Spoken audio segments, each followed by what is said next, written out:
Join us as we plant 2 trees in 3 minutes. So the first thing that we do is we remove the sod or the turf. This does a couple of things for us. The first thing that it does is it removes chunky grass, so when we're backfilling around our tree, we're not digging through that clumpy grass. The second thing that it does is it removes it, so that way we're not backfilling with it, and that's popping back up once a tree is planted and bermed, which I'll get into berming later. But it also makes sure that grass isn't going to be popping up through their mulch if they wanted to mulch their trees. Nobody wants grass popping up through their mulch.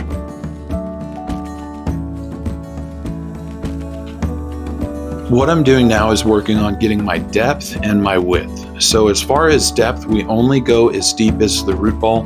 The reason for this is we don't want the tree root ball being below ground level surface. The reason for this is we don't want that dirt over time coming back up against the trunk. It's not good for the tree.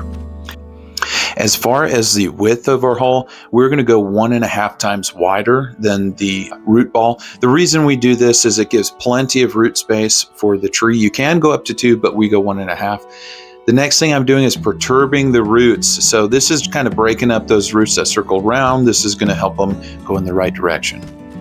The planting mix that you see me using, that's Royal Gold planting mix. Highly recommend this for your tree.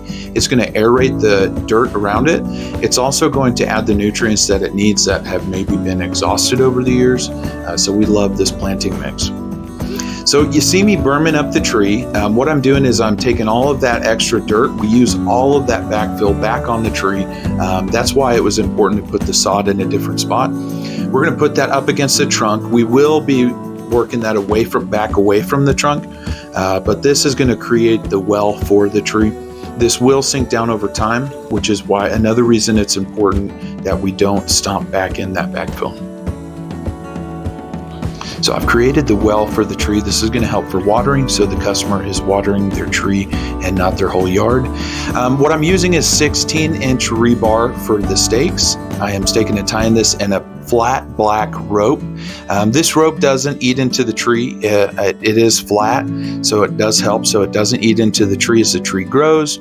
But I am stake and tying this, making sure that my ties are not super tight around the trunk. This is only going to be left on no longer than a year, but this is a great way to do it, so it's not those big ugly T-posts. It's really discreet way. It almost doesn't even look staked and tied from the road. But this is it. Happy, happy customer and 2 wildfire black gums.